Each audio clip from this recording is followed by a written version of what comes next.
Assalamualaikum warahmatullahi wabarakatuh. Perkenalkan, nama saya Lara Aulia Putri, NPM 2235106880, kelas 5F. Di sini saya akan mempresentasikan materi yang telah saya pelajari dari video sebelumnya, yaitu yang pertama React. React adalah library JavaScript untuk membangun antarmuka pengguna atau UI yang interaktif. React menggunakan komponen untuk membangun UI atau user interaktif. Komponen adalah blok bangunan yang dapat digunakan untuk membangun UI yang kompleks. Antarmuka pengguna yaitu elemen pada layar yang dapat dilihat dari dan berinteraksi dengan user. Disebut library karena menyediakan fungsi-fungsi untuk membangun UI, tetapi terserah developer untuk menggunakan fungsinya. Selanjutnya sejarah React. Dibuat tahun 2013 oleh Jordan Walke atau Engineering Facebook. Dibuat karena Facebook semakin besar, sehingga UI harus semakin mudah dikelola. Disebut React karena fitur utamanya adalah reactive, yang artinya kemampuan untuk bereaksi atau merespon secara dinamis ketika ada yang interaksi atau perubahan data.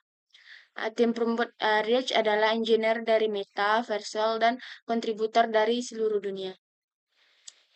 Bagaimana cara menggunakan React? Untuk menggunakan React, pertama perlu menginstalnya terlebih dahulu. Setelah terinstall, Anda dapat membuat komponen React. Komponen React dapat dibuat dengan menggunakan fungsi atau kelas. Selanjutnya terdapat konsep utama pada React. Ada 3 core konsep pada React. Yang pertama komponen, kedua props, ketiga stage. Selanjutnya membuat UI menggunakan komponen. UI bisa dipecahkan menjadi bagian-bagian kecil yang disebut dengan komponen. Dengan komponen kita bisa membuat potongan kode yang mandiri yang bisa digunakan kembali. Anggap saja sebagai blok-blok Lego di mana kita bisa menyusun potongan-potongan kecil untuk membuat struktur yang lebih besar. Jika kita ingin mengubah semua elemen pada UI, kita hanya perlu mengubah komponennya saja. Cara membuat komponen. Komponen pada React pada dasarnya adalah function pada JavaScript. Namun, function ditulis di awal dengan huruf besar. Function mengembalikan elemen UI yang akan dijadikan komponen dan ditulis dengan JSX. Dipanggil sebagai teks HTML saat dirender. Selanjutnya, keunggulan menggunakan React. Yang pertama, React adalah library yang deklaratif dan berbasis komponen. Yang kedua, React membuat aplikasi Anda lebih mudah untuk diuji dan didebug. Yang ketiga, React membuat aplikasi Anda lebih mudah untuk dimainkan. Selanjutnya, kerugian menggunakan React. Yang pertama, React dapat membuat aplikasi lebih sulit untuk dipelajari. Yang kedua, React dapat membuat aplikasi lebih sulit untuk dideploy. Yang ketiga, React dapat membuat aplikasi lebih sulit untuk dioptimize. Selanjutnya yaitu state. State adalah data yang dapat berubah seiring waktu. Cara untuk menyimpan data di dalam komponen. State digunakan untuk membuat UI yang dinamis. Contoh penggunaan stack. Yang pertama, membuat tombol yang dapat diklik. Yang kedua, membuat formulir yang dapat diisi. Yang ketiga, membuat aplikasi yang dapat merespon input pengguna. Contohnya sebagai berikut. Dalam contoh di atas, komponen counter memiliki stack count. Stack count digunakan untuk menyimpan jumlah klik pada tombol increment dan decrement. Ketika tombol increment diklik, stack count akan bertambah 1. Ketika tombol decrement diklik, stack count akan berkurang 1. Selanjutnya, beberapa tips menggunakan stack. Yang pertama, gunakan stack hanya untuk data yang perlu diubah.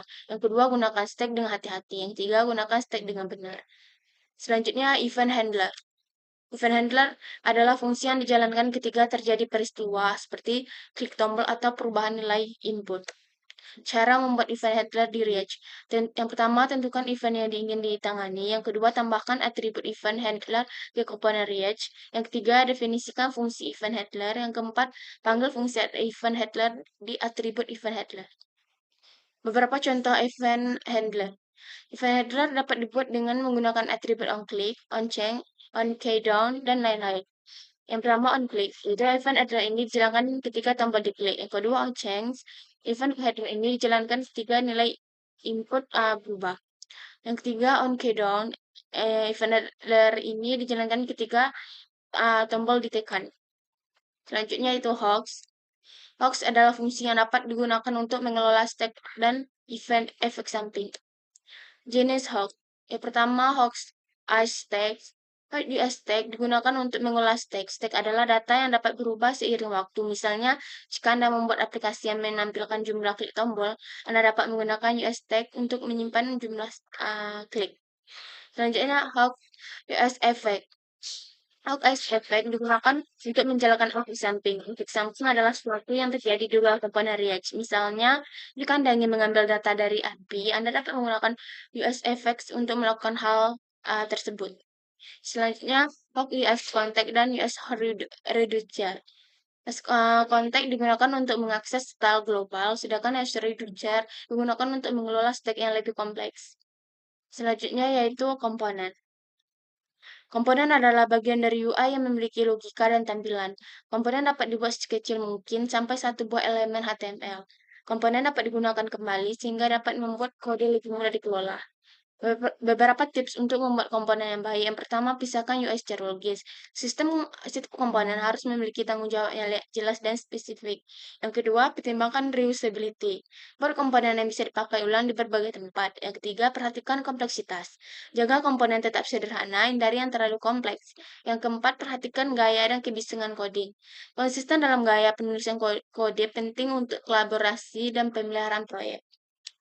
Beberapa keuntungan dari menggunakan komponen. Yang pertama, kode lebih mudah kelola. Komponen memecahkan kode menjadi bagian kecil yang terpisah sehingga lebih mudah dirawat dan diperbarui. Yang kedua, kode lebih mudah diuji.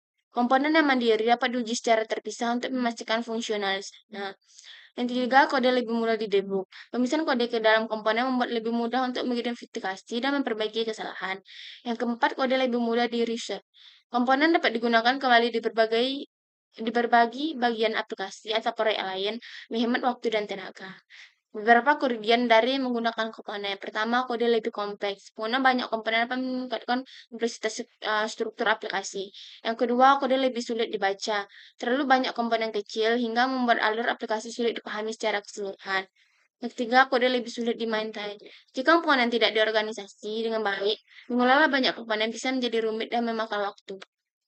Selanjutnya, tips membuat komponen yang baik. Pisahkan UI menjadi konten dan layout. Pertimbangkan reusabilitas saat membuat komponen. Jangan membuat komponen terlalu kompleks. Ikuti gaya dan kebiasaan coding terhadap. Sekian yang dapat saya jelaskan. Kalau ada kekurangan dan kesalahan, mohon dimaafkan.